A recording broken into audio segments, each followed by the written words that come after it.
Jerry,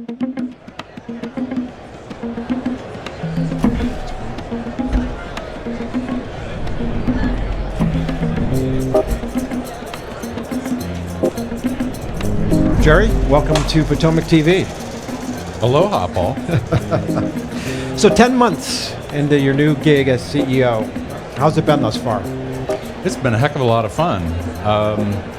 We have a lot of really positive energy. I've got a great team, and we're doing a lot of good stuff. So there's not much to be disappointed about. It's all good. You know, I know we're in the blackout period for Rollins, which is the period around earnings where we can't talk about any interesting questions that I have. So I think today what I want to do is focus more on you. Everyone knows who you are, but they don't know a lot of details. So how did you get into this space? Yeah, so I guess first, I appreciate you taking it easy on me since I'm in that blackout period, so we'll certainly keep it light. What a lot of people don't know about me is that I grew up around pest control.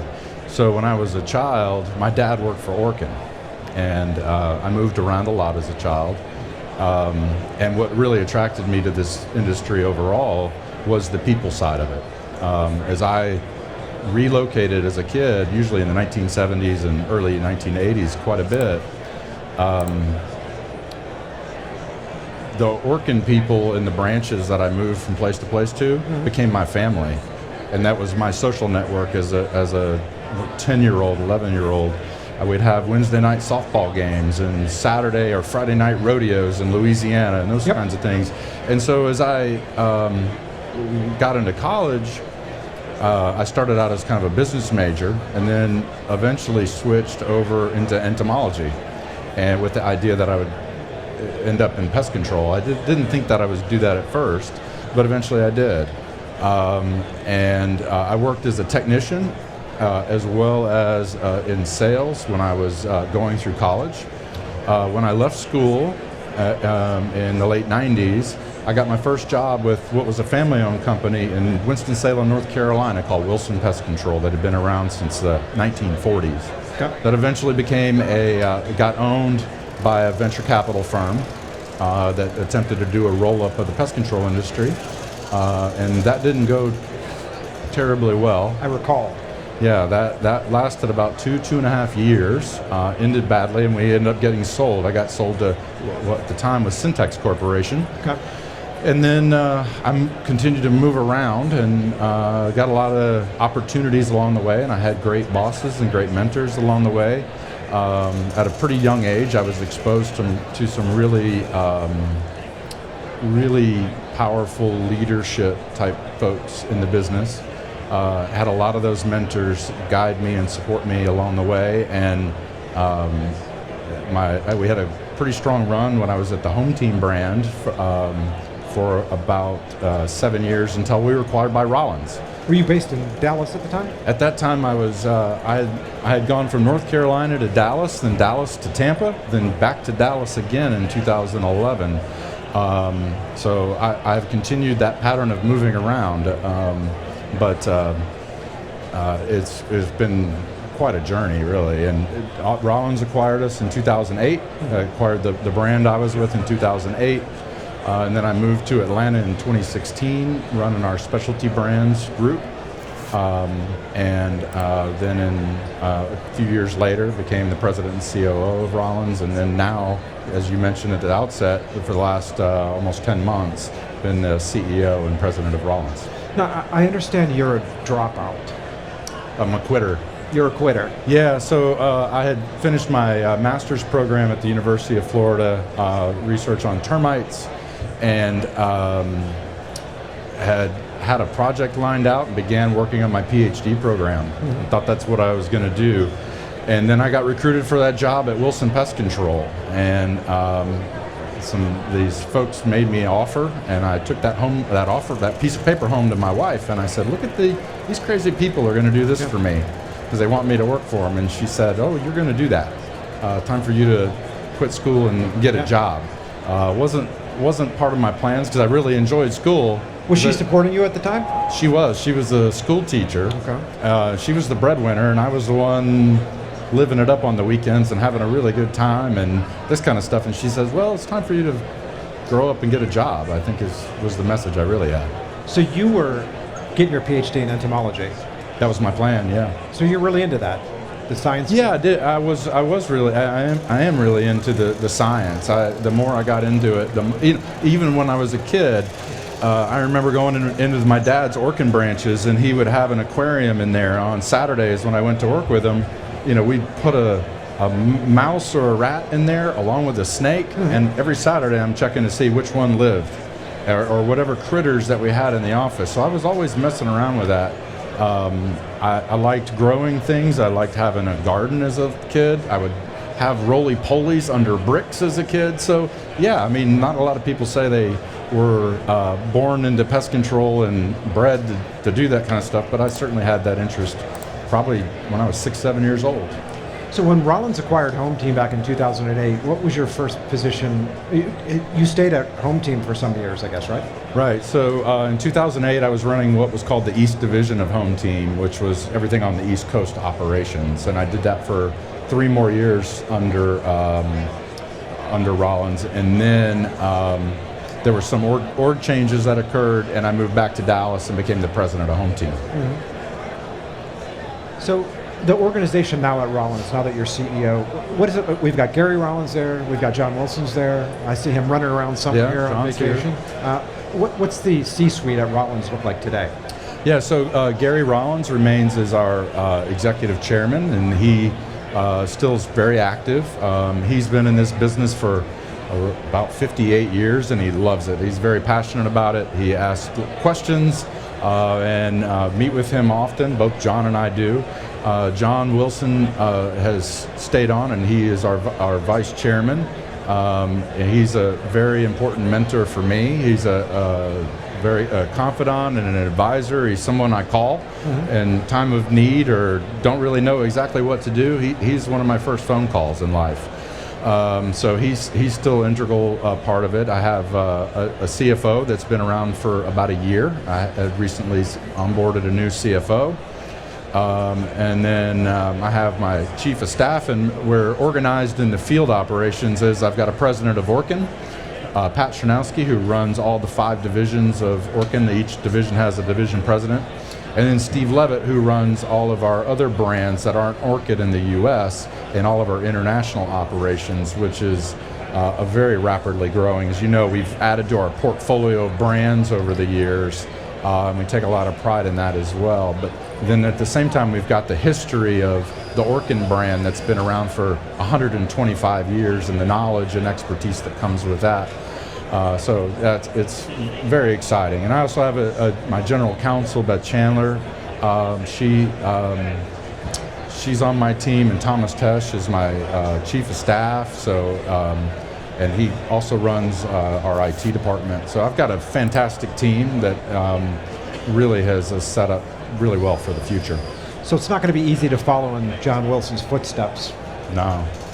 Without getting too forward-looking, like broadly, what's your vision now where you're going to take Rollins into the future? How are you going to make your mark on the company? Yeah, so, you think about the history of Rollins. Rollins acquired orkin in 1964 and has really been at it, for, a long time. And there's a lot of deep roots. There's a lot of institutional knowledge about how to be in pest control, how to serve customers. So, and there's an awful lot of tradition and culture that comes as part of Rollins, and that's really not something I'm looking to change. And in fact, I intend to continue to honor that and be true to that. At the same time, I think we have some opportunity to continue to grow our business faster than maybe we have historically grown. Can we accelerate our organic growth rates? But at the same time, I think we have a great story to tell when it comes to our brands and our brand strategy. And we love the culture, the people, and what all of our individual brands bring to the table is something new and unique. That when we leverage that and we learn and share from one another, learn and share best practices in our business, there's a lot to be gained from that when we create the environment in which those discussions can be had. and we eliminate silos, and we're really moving forward as one company that operates in this family of brands mentality. How big is independent brands now versus Orkin, for example? Yeah, you're trying to get me there. We don't disclose that, Paul. We don't really disclose a lot of the details. We talk about our residential business, our commercial business, as well as our termite and ancillary service business, and those kind of service lines. Mm-hmm. But we really don't disclose how big our brands are. But a lot of people underestimate how big that the everything that's kind of non-Orkin in the U.S. A lot of people underestimate how big that really is. Yeah, I mean, look, it's a pretty big business, and of course that's what you ran. One of the things you ran prior to becoming CEO. Will Rollins continue to run in the long term a variety of different brands? You don't see it at some point all being Orkin. No, I don't see that on the horizon. We strongly value culture. We strongly value the differences. Yeah, we all do pest control, but if you walked into a Home Team branch or a Northwest Exterminating branch or an Orkin branch, mm-hmm. they're all different. And it's not different that one's better or worse or bad or good. They're just different. And customers do business with them for a reason. Employees, our teammates, stay with them for a certain reason. And there's a lot of brand equity that comes. When you look at our family of brands, you take Clark Pest Control, that's been around since 1950. Also Northwest Exterminating, 1950. OPC Services, I think they were founded around 1972. Western Pest Services, 1927. Waltham, 1893. These are brands that have a name and reputation. Yeah. And we're proud of that. We're proud of that legacy that those brands have, just like we're proud of the Orkin brand and how long they've been around as well. Interesting. I was going to ask you, Jerry, going forward now into 2024, your C-suite is pretty much set here for the future now. You guys have done all that. It seems like Gary's still pretty active in that business. So you've got a lot of the stability that you've had historically. When you think about innovation in the industry, everyone's talking about it, right? They're talking about, technology with traps and so on and so forth. In your mind, in the future, how are some ways that we can be more innovative in the industry? Yeah, so that's an interesting subject, and it's one I think a lot about. Unfortunately, I don't know that we're always doing as much to act on it as I would like. My thought about technology is that technology is really an enabler. It's something that I'm looking at it when I think 5 years from now, it's going to be really hard, or much harder for us. It's already hard to recruit new people in our industry. And let's face it, the job of a technician or a salesperson that's getting in attics and in crawl spaces and outdoors all the time, those are hard, physically taxing jobs. Mm-hmm. I'm interested in how we use technology to make our technicians and our salespeople's jobs easier. How it's easier on their body, maybe because they have to bend over less, or to check stations, things along those lines. How do we keep them cooler? As the world's getting hotter, is like how do we keep them more air conditioned? I thought of giant sombreros that they could wear to keep them in the shade more when they're outside.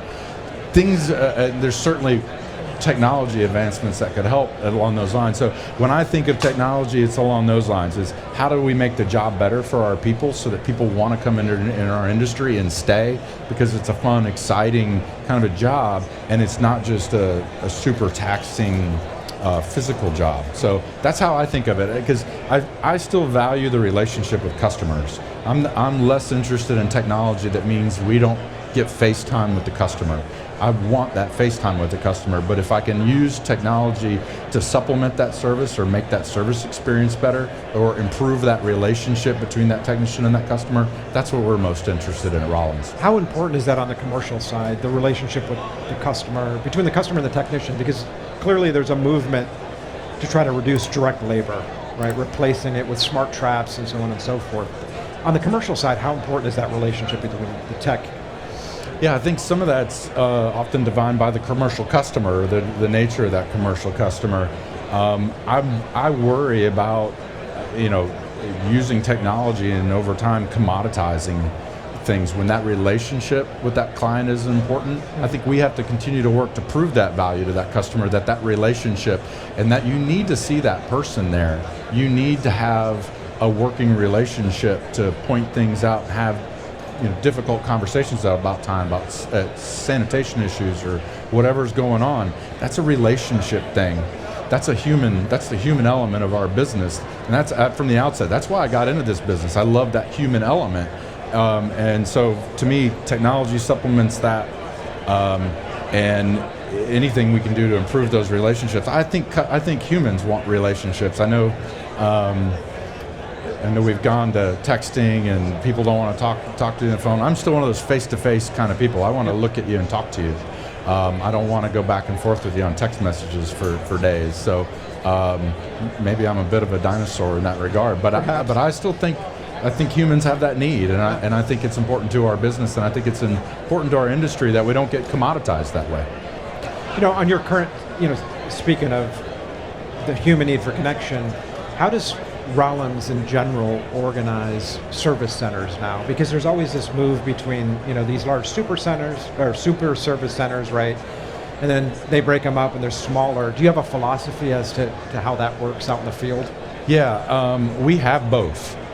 Depending on the brand and the organization in the brand, we could have a brand with a $10 million branch, and you can have another brand, say a Northwest, that prefers smaller operations and are very disciplined about splitting them out and creating more branches quite quickly. What we've found is that when the branch gets more than $7-8 million, it becomes a little unruly. It's really hard to supervise and continue to grow. So we find this sweet spot that what we find is that we have a $7 million branch that may grow a small, low single-digit percentages, but as soon as we split that branch and make $2-3.5 million branches, those things begin to grow at double-digit rates, just like that. And next thing you know, that $3.5 million branch is right back to $7 million, and we're talking about that again. And that's the fun part of our business, is growing, creating opportunity for our people, creating opportunity for leaders coming up through the organization to have their own operation, and developing that talent pipeline to fill that. So we just find that those smaller branches tend to drive that growth and create that opportunity for us to create new leadership opportunities for our people. For a long time now, Rollins has always talked about when you guys do acquisitions, it's more important to buy a business that's growing at an organic growth rate greater than that of Orkin. That's a metric that you guys have used historically for a long, long time, because I've heard your team talk about it. I don't want to get too deep into M&A today, but what are some important things that you guys look for in an acquisition target? Yeah, so when I talk, I guess contextually, we can talk about tuck-in acquisition, or do you want to talk about like a standalone brand? Let's talk about both. Standalone brand. So think about from a standalone brand standpoint, that brand equity. And when I talk about brand equity, it's not just the quality of the brand in the marketplace, it's also the quality of the brand to the teammates that work there. How passionate are the teammates that work for that brand about that company and their image and their brand and who they are? If they have strong core values that they really truly live up to, that's important to us. So it all starts with culture, because we know if there's a healthy culture there that's right and it creates the right environment to grow, that's a key first step. And then secondly, we're looking at quality of people. Do they have the talent there that can continue to grow with us? So there's been deals we've walked away from when if I can't import the talent into it, and let's say there's a charismatic owner that's walking away that maybe doesn't have the bench strength behind his or herself to turn the baton over to, usually that may not be a good fit for us, because we don't know the culture, we don't know the people. So inserting someone in there is not always in our comfort zone. So some of those we just walk away from. So that culture and that leadership talent, that's where it all starts. And then we're looking at the metrics, like are they growing the business healthy? Yep. And this business is so wonderful. If you're growing a healthy pest control company, it's not hard to increase your cash flow. and improve your profit year over year. So those are the main things, and I would say in order. Culture's always number one, along with that brand equity. Owning those, again, go back to look at our portfolio of brands. They're all just wonderful companies with a great history and a great culture. But when you say culture, like how do you measure that? What are some of the indicia of whether or not this is the right culture?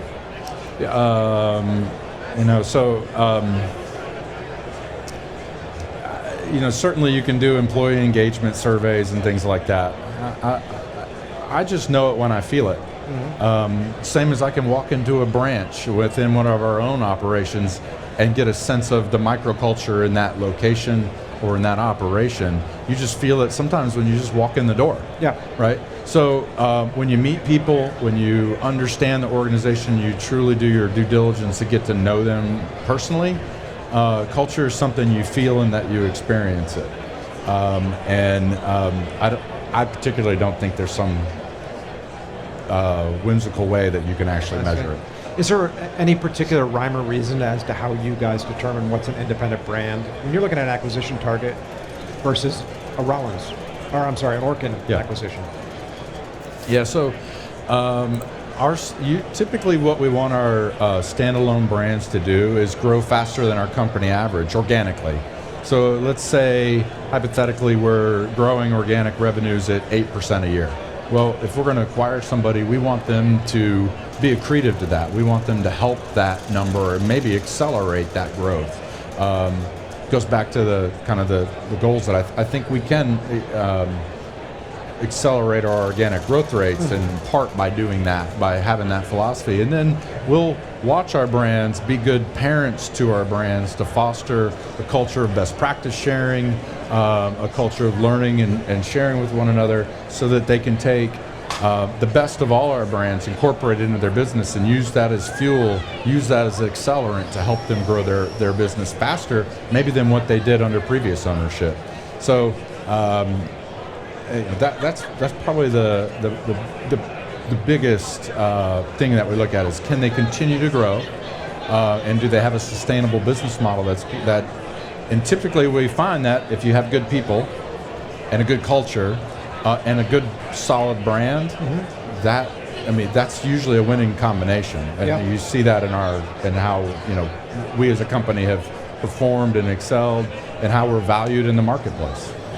It seems like on the independent brand side, a company like Northwest is actually more of a powerful brand in the Southeast than even Orkin. Like I think even in your home state, Georgia, you guys have a lot more traction with Northwest in terms of scale. Yeah, when we acquired Northwest Exterminating, they were pretty large in Atlanta. Mm-hmm. A lot of branches in Atlanta. I think over 20 branches just in the Atlanta metro area.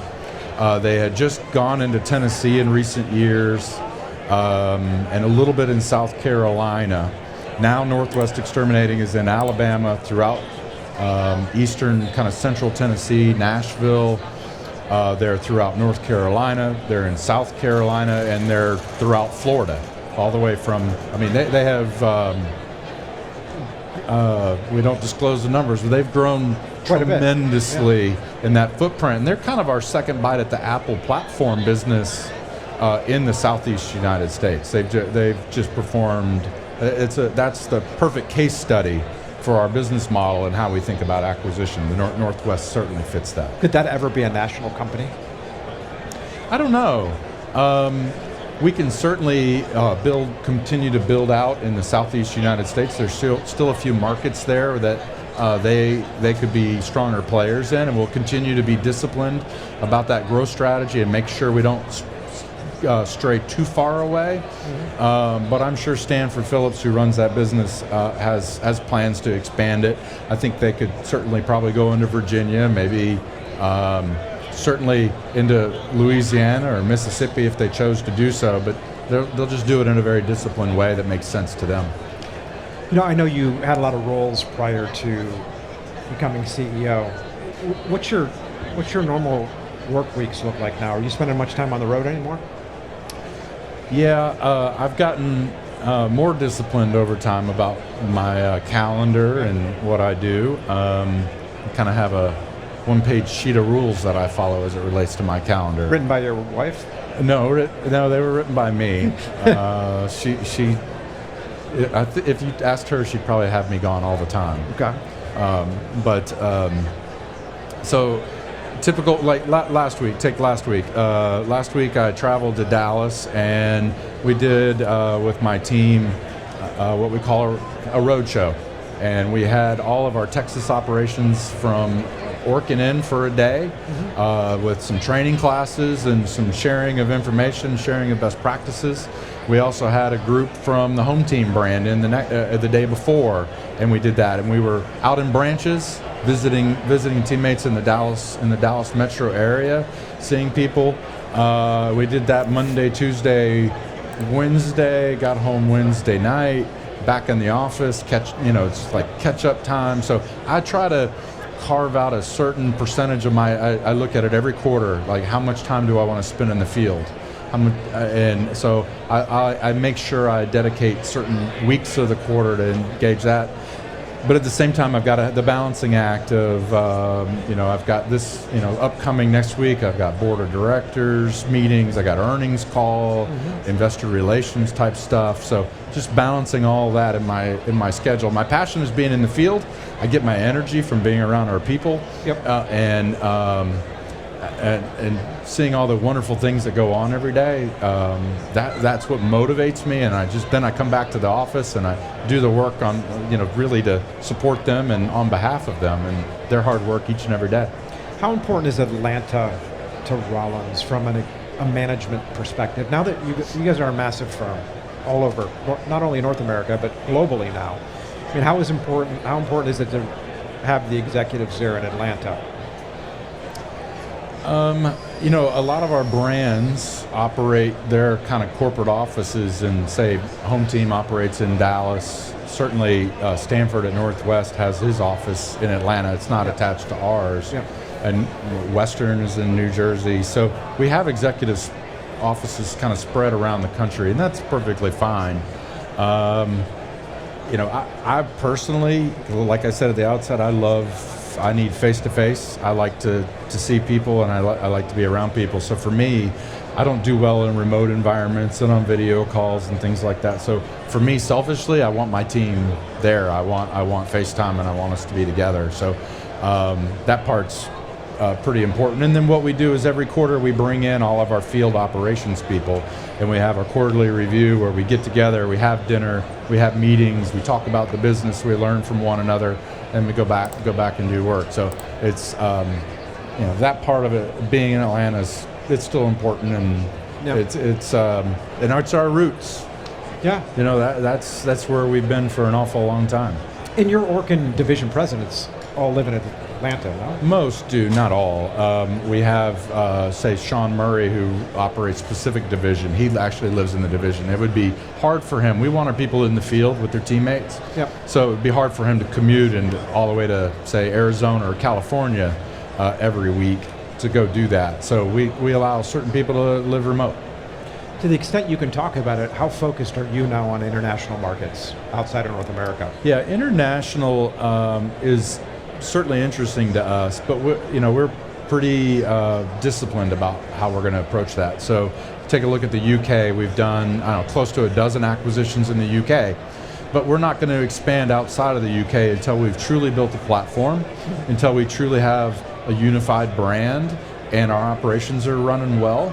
Not that they are running well, but it's like, how do we get them operating on one CRM, on one accounting platform? When we have all that done and we have the infrastructure right, we'll evaluate going to other countries.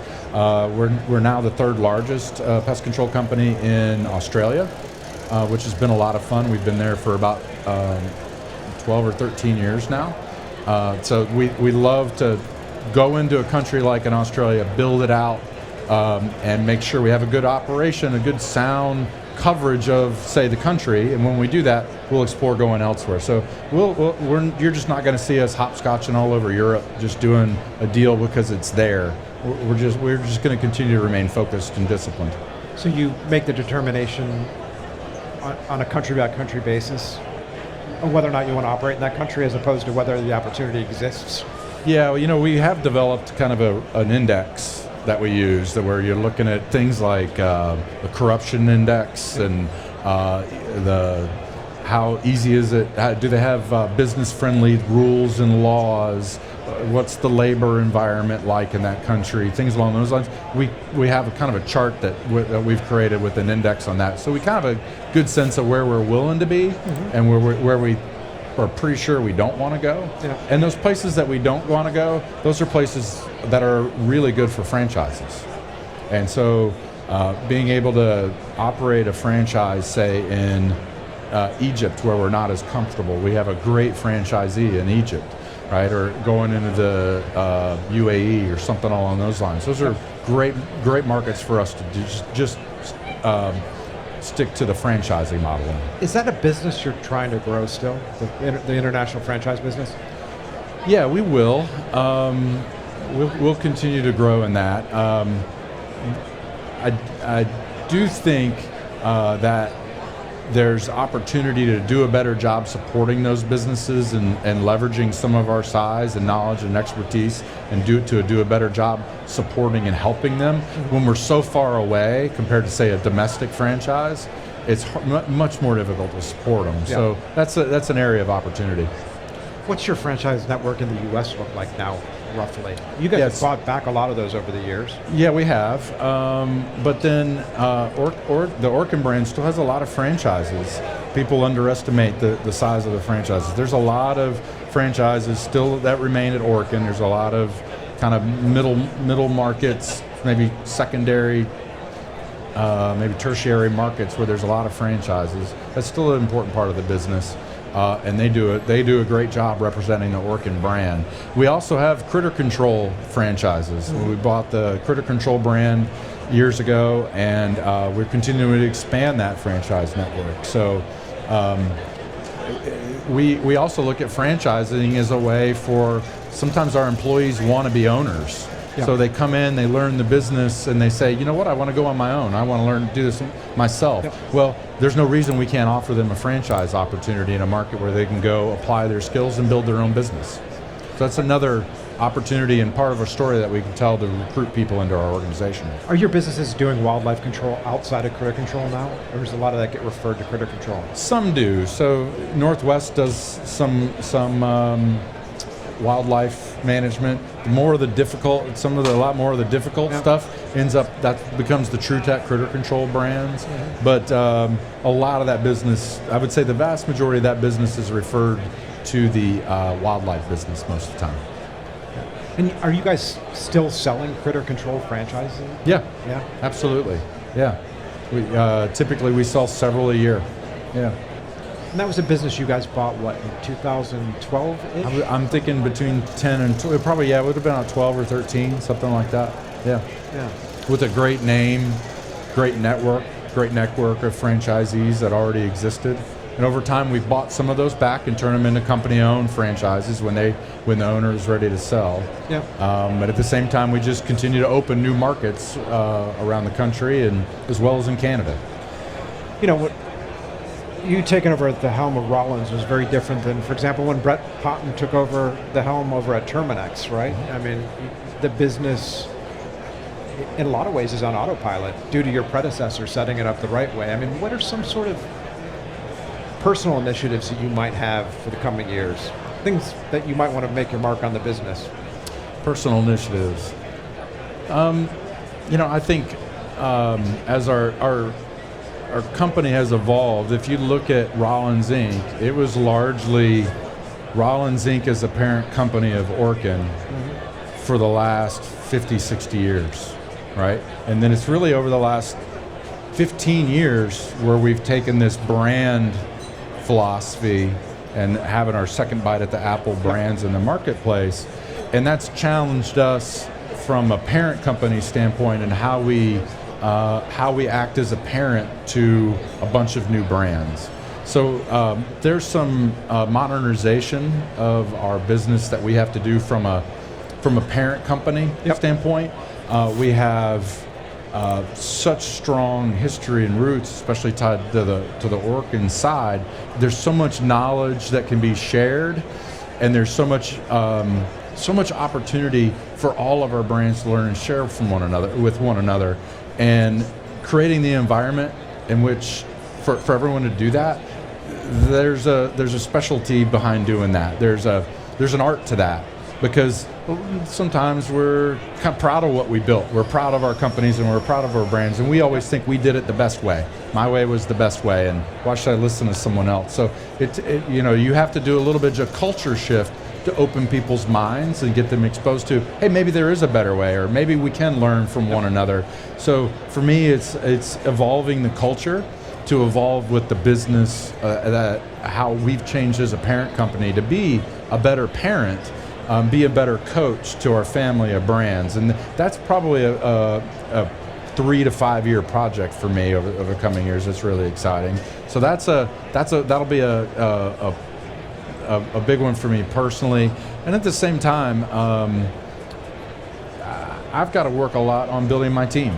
I've got to work on ensuring we have had this long track record of success. You talk about Gary Rollins and John Wilson, right? Trust me, I feel the weight on my shoulders to make sure I leave the company in as good of a shape as I was gifted it, Yep. right? So I bear that burden, and I need to make sure that I execute to that, so that when the time comes for me to move on, there's someone, I've got a very healthy team that's ready to step in and take over at the same time. So that's always in the back of my mind. I'm always thinking about that, making sure we're doing right from a people development standpoint. Well, fantastic. Jerry, I guess I wanted to wish you a happy birthday for coming out to Pest World on your birthday. I know it was a couple of days ago. Yeah. But a happy birthday. I know. Thank you for joining us today. All right. We Thank you, appreciate Paul. it. Yeah. Aloha. Aloha.